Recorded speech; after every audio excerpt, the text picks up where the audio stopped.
Hai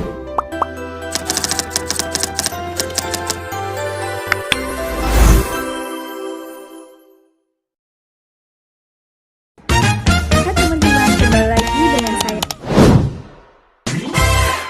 dari program studi pendidikan antropologi di kelas C. Nah, teman-teman, di pertemuan kita kali ini saya akan membawakan sebuah materi yang sangat-sangat menarik.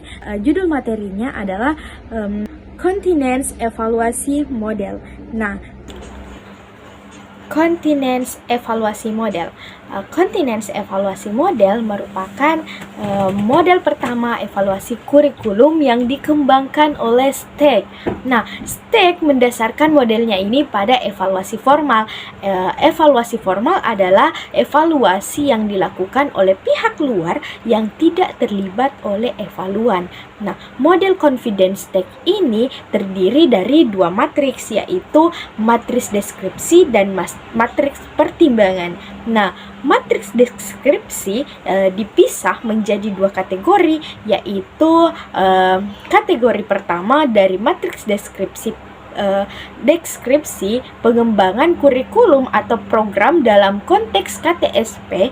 Maka kurikulum tersebut adalah kurikulum yang dikembangkan oleh satuan pendidikan. Nah, sedangkan program atau silabus dan RPP yang dikembangkan oleh guru. Nah, kategori kedua adalah observasi berhubungan dengan implement dari kategori pertama. Nah, pada kategori ini sama halnya melakukan observasi pada kenyataan di lapangan tentang kurikulum dengan evaluator, melihat dari attention atau syarat awal, transaksi atau proses, dan outcome atau hasil. Nah, contoh dari matriks deskripsi ini adalah misalnya dalam sebuah pembelajaran sejarah di SMA, guru merencanakan siswa memahami suatu objek penelitian, peninggalan prasejarah dengan metode ceramah, diskusi, dan praktik.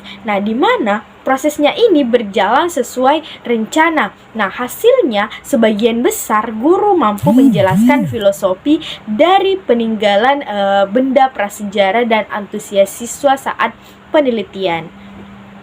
Nah, teman-teman, yang kedua adalah matriks pertimbangan yang berisi tentang standar atau kriteria yang harus dipenuhi dan juga pertimbangan apakah sesuai dengan rencana serta fokus pada attention, transaksi, dan outcome.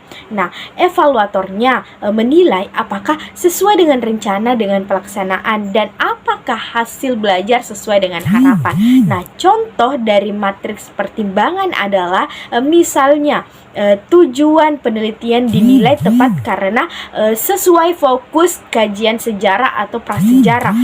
Proses cukup baik meski masih terbatas pada observasi sederhana titik hasil. Nah, penelitian dianggap memadai karena berhasil mengungkap bukti dari benda prasejarah dan filosofinya, meski analisis lanjutan masih diperlukan. Nah, teman-teman, untuk kelebihan dan kekurangan, yaitu kelebihannya karena mampu memberi gambaran menyeluruh dari rencana, pelaksanaan hingga hasil, serta membedakan antara fakta dan penilaian sehingga lebih objektif. Namun, model ini juga memiliki kelemahan, yaitu membutuhkan data yang detail, bisa memakan waktu yang cukup lama, dan penilaiannya tetap berpotensi subjektif.